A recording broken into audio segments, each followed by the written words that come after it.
नमस्कार दोस्तों, स्वागत करता हूं एक नई वीडियो के साथ। अभी तक हम लोगों ने अप ट्रेंड हो, डाउन ट्रेंड हो, आपकी एंट्री हो, आप लोगों के रेजिस्टेंस सपोर्ट हो, आपका मनी मैनेजमेंट हो, आपका बुलिंगर बैंड हो, मूविंग एवरेज हो, ये सारे टॉपिक्स पे बात कर ली है। आज हम लोग सीखेंगे हाउ टू बाय। बाय का ये मतलब नहीं है जो बटन आप दबाते हैं बाय और बाय हो जाता है स्टॉक।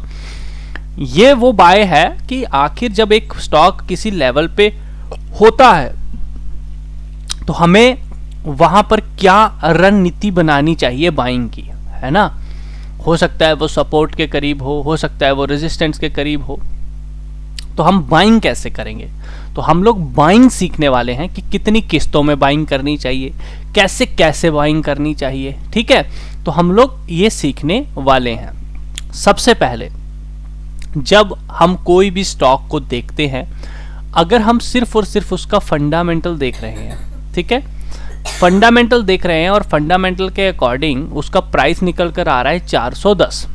ध्यान रखना, फंडामेंटल के अकॉर्डिंग उसका प्राइस निकल कर आ रहा है 410 और स्टॉक अभी चल रहा है 800 का।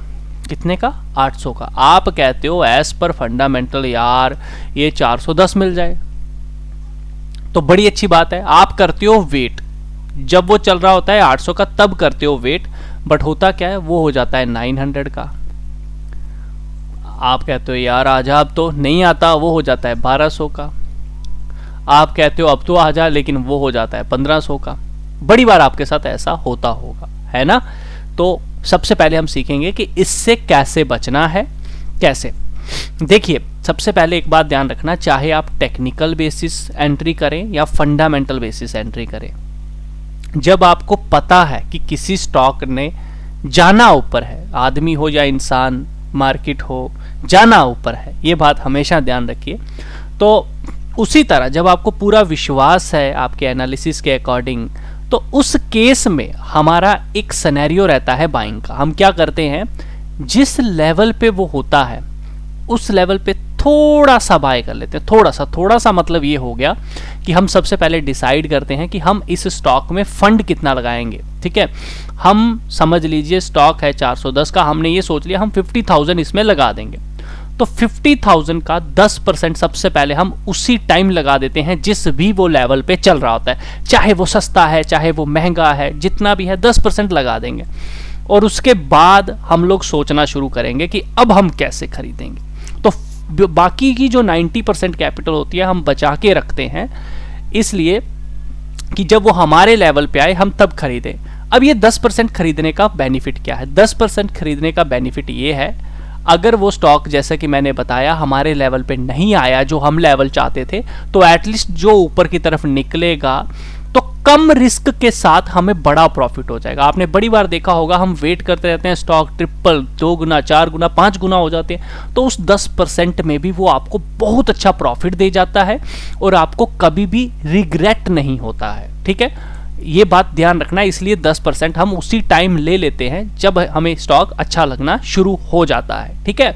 तो ये पहला नियम आप लोग आज से बनाने की कोशिश करें कि भैया मैं ऐसा करूंगा। अगर आपको अच्छा लगा हो ये सुन के और अच्छा लगा है तो प्लीज लाइक जरूर करना। एक बात का ध्यान रखिएगा कि लाइक जरूर करिएगा, क्योंकि आप लाइक करना बाद में भूल जाते हो, ठीक है।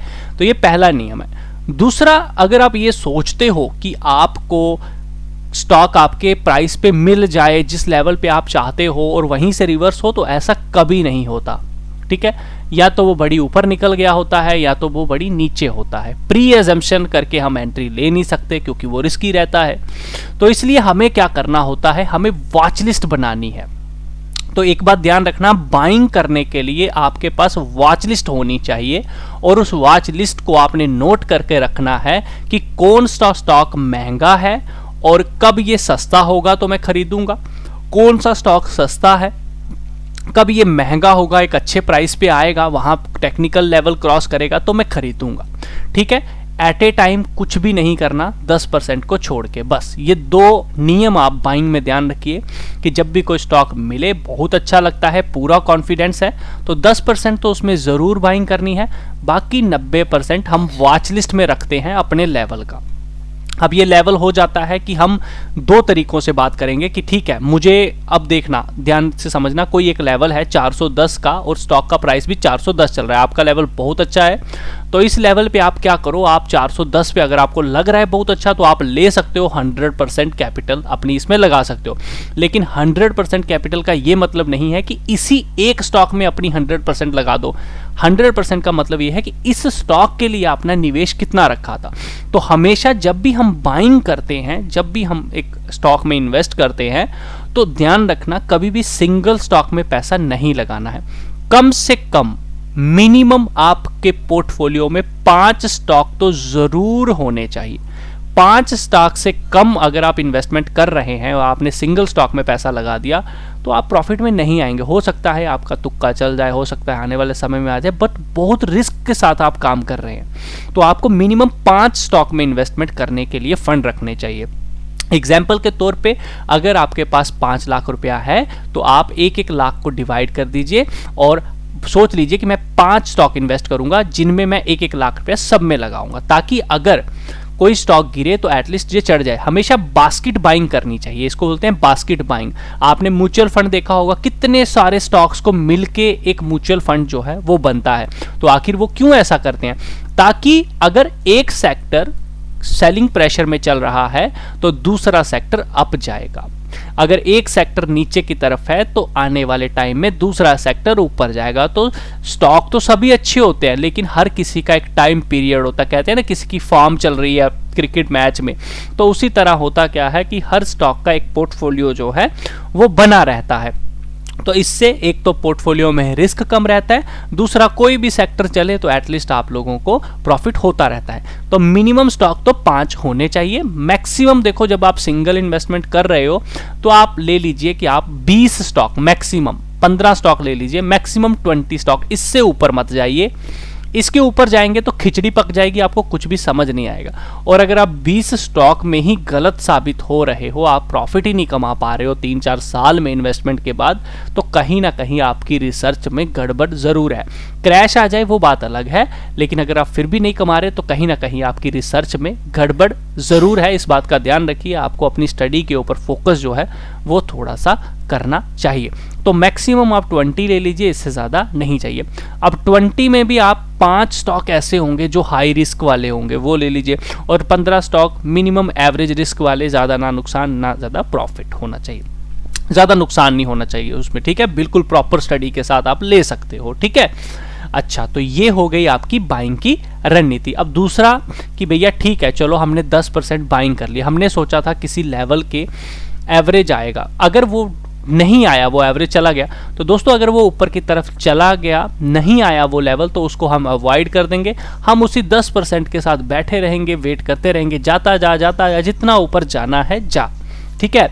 दूसरा अब हमारा ये सिनेरियो भी रहता है कि अगर हम किसी स्टॉक को लेते हैं और वो हमें 100% का रिटर्न दे दे, यानी कि आपने स्टॉक 100 का लिया और वो स्टॉक हो गया 200 का, तो दोस्तों इस केस में ध्यान रखना, हम हमेशा क्या करते हैं, जैसे ही कैपिटल डबल हो अपना पैसा बाहर निकाल लेते हैं, और आपको लगता है, विश्वास है और ऊपर जाएगा, या फिर आप रिस्क लेना ही चाहते हो, तो उसमें जो आपने खरीदारी की थी वो पैसा बाहर निकाल लो, सिर्फ प्रॉफिट का पैसा उसमें रख दो।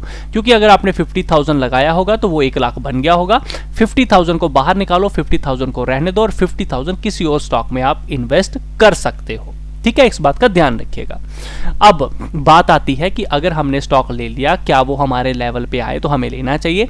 जी हाँ, जब आपको पता है कि आपका फर्स्ट सपोर्ट एरिया आ चुका है तो वहां पर आप वेट करें किसी रिवर्सल का। आपको जैसे ही एक रिवर्सल दिखे वहां पर आप 50% ले लीजिए, ठीक है। तो टोटल आपकी 70% इन्वेस्टमेंट हो जाती है। लेकिन अगर आपको लगता है कि नहीं, थोड़ा और नीचे आना चाहिए, या प्रॉपर रिवर्सल नहीं बन रहा, एकदम से ऊपर जा रहा है, तो आप 50 के बजाय 30% ले लीजिए, ठीक है। बाय डिफॉल्ट अगर नीचे आए तो फिर आप बाकी इन्वेस्टमेंट कीजिए, और आप लोग मिनिमम जो इन्वेस्टमेंट नीचे की तरफ करोगे वो 70% ही उस स्टॉक में करोगे। 30% आप बचा के रखोगे कि जब मेरे प्राइस के ये ऊपर निकलेगा, जहां पे मैंने पहली बाइंग की थी उसके ऊपर सस्टेन करेगा, 30% आप वहां पे भी बाइंग कर सकते हो। अगर आपको लगता है नीचे ही बाइंग करनी है तो आप कर सकते हो, लेकिन ऐसा नहीं है कि वो स्टॉक नीचे आया किसी लेवल पे और ले लीजिए। इस लेवल पे भी हम कोई रिवर्सल ढूंढते हैं, तो रिवर्सल की वीडियो जरूर देखिए। इस लेवल पे हम कोई मूविंग एवरेज को देखते हैं, वो हमें मिल जाए तो हम लेते हैं। कोई अच्छा सा लेवल हमें मिले वहाँ पर सपोर्ट का, उसके साथ कोई इंडिकेटर अगर साथ दे रहा है तो हम तब लेते हैं। अदरवाइज आप 10% के साथ अगर आपको लगता है स्टॉप लॉस हिट हो रहा है तो चुप करके 10% का लॉस ले लो।